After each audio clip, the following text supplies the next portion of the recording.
আমিরুল মুমিনিন হযরত ওমর রাদিয়াল্লাহু তাআলা আনহুর শাসনামলে দুই ব্যক্তি একজন মানুষকে আমিরুল মুমিনিনের সামনে হাজির করলেন, বললেন এই ব্যক্তি আমার পিতাকে হত্যা করেছে, আমরা তার বিচার চাই।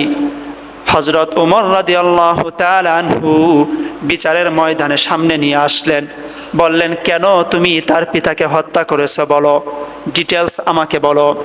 ওই ব্যক্তি বললেন, আমিরুল মুমিনিন, আমি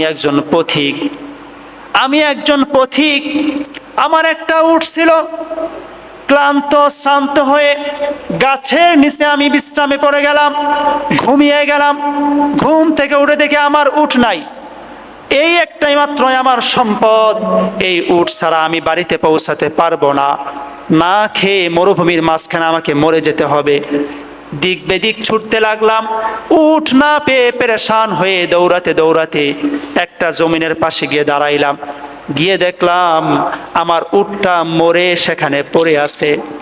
মরা উট দেখে চোখ থেকে ঝরঝর করে পানি বয়ে পড়ল, কান্না রোল সেখানে চলতে শুরু করলো। আমি কষ্ট পেয়ে উটটাকে ঝরে দিয়ে কান্না শুরু করলাম। পাশেই দেখলাম একটা লোক দাঁড়ানো আছে।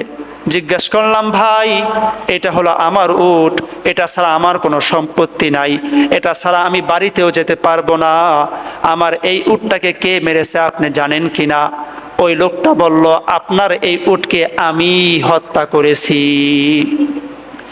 এই কথা শোনার সঙ্গে সঙ্গে তার মাথায় আগুন জ্বলে গেল। রেগে মেগে একটা পাথর খণ্ড নিয়ে জোরে আঘাত করল। আঘাত করার সাথে সাথে ওই ব্যক্তি মাটিতে পড়ে লুটিয়ে পড়ল। সেখানেই তার জানটা বের হয়ে গেল। তার দুইটা ছেলে ছিল, ছেলেরা এসে ওই ব্যক্তিকে নিয়ে ওমরের দরবারে হাজির করলেন। ওমর রাদিয়াল্লাহু তাআলা আনহুর কাছে বললেন, আমিরুল মুমিনিন, আমি তো ইচ্ছা করে তাকে হত্যা করি নাই, তাকে মারার উদ্দেশ্য আমার ছিল না, বরং রাগের মাথায় আমি তাকে পাথর দিয়ে আঘাত করেছি আর সে মরে যায়, এজন্য তোমাকে শাস্তি পেতে হবে। ছেলেদেরকে বলল, তোমরা কি শাস্তি কামনা করো? ছেলে বলল, আমরা মুক্তিপণ চাই না, হত্যার বদলে হত্যা চাই, তাকে হত্যা করা হোক। আমিরুল মুমিনিন ঘোষণা করলেন, তাকে ফাঁসি দেওয়া হবে, ফাঁসির মঞ্চে ঝুলানো হবে। জিজ্ঞেস করলেন, তোমার শেষ ইচ্ছা কি বলো? সে বলল, আমিরুল মুমিনিন, আমার ইচ্ছা হলো আমি কিছু ব্যক্তির সাথে ওয়াদাবদ্ধ আছি, আমার কিছু আমানত আছে, সেগুলো পৌঁছাইয়া দিতে হবে, আমাকে কিছু সময় দেন। হযরত ওমর রাদিয়াল্লাহু তাআলা আনহু বললেন, ঠিক আছে, আগামী জুমা পর্যন্ত তোমাকে সময় দিলাম, কিন্তু একটা শর্ত আছে। শর্ত, তোমার একজন জামিনদাতা লাগবে, কিন্তু তোমাকে তো কেউ চিনে না, জানে না, তোমার জামিনদাতা কে হবে?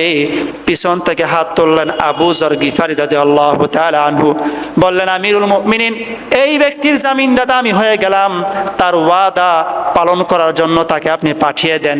একটা ঘোড়া দিয়ে তাকে পাঠিয়ে দেওয়া হলো। দিন গড়িয়ে সময় গড়িয়ে জুমাবারের সূর্যোদয় উদিত হয়ে গেল, কিন্তু অপরাধী উপস্থিত হয় নাই। চারিদিকে মদিনায় থমথম বিরাজমান, লোক বলা বলি শুরু করলো, অপরাধী এখনো আসে নাই, আবু যর গিফারির তো সমস্যা হবে। এরপর যখন জুমার আজান দেওয়া হলো, আমিরুল মুমিনিন খুতবাতে দিয়ে আসলেন, বললেন, কি ব্যাপার আবু যর গিফারি, তোমার লোক তো আসে নাই, সে যদি না আসে তার বিনিময়ে কিন্তু তোমাকে ফাঁসির মঞ্চে ঝুলানো হবে। আবু যর গিফারি রাদিয়াল্লাহু তাআলা আনহু বললেন, সমস্যা না, আমি মরতে প্রস্তুত আছি। নামাজ শেষ, সবাই ময়দানে উপস্থিত, চারিদিকে লোকজন। ফাঁসির মঞ্চে উপস্থিত করা হলো আবু যর গিফারিকে, গলার মধ্যে রশি ঝুলানো হলো। ঠিক এমন সময় মদিনার ধুলাবালি উড়িয়ে ঘোড়া হাঁকিয়ে একজন যুবক উপস্থিত। সবাই দেখলেন অপরাধী উপস্থিত হয়ে গেছে। আমিরুল মুমিনিন হযরত ওমর রাদিয়াল্লাহু তাআলা আনহু বললেন, আমরা তো ভাবছি তুমি আসবে না, তোমার জামিনদাতাকে ফাঁসি দেওয়া হচ্ছে। সে বলল, আমি এসে গেছি, ওনাকে ছেড়ে দেন, আমাকে ফাঁসি দেন। আমিরুল মুমিনিন বললেন, তুমি তো নাও আসতে পারতে, তোমাকে তো কেউ চিনে না, তোমার ঠিকানাও কেউ জানে না, তুমি যদি না আসতে প্রাণে বেঁচে যেতে, তুমি কেন আসলা? ওই লোকটি বলল, হযরত ওমর রাদিয়াল্লাহু তাআলা আনহু, আপনার কথা ঠিক আছে, না আসলে প্রাণে বেঁচে যেতাম, কিন্তু আমি তো ওয়াদা করে গেছি, ওয়াদা পালন করার জন্যই গিয়েছিলাম, আবার ওয়াদা পালন করার জন্যই এসেছি। জীবন চলে যেতে পারে, কিন্তু আমি আমার ওয়াদা ভঙ্গ করব না। আল্লাহু আকবার।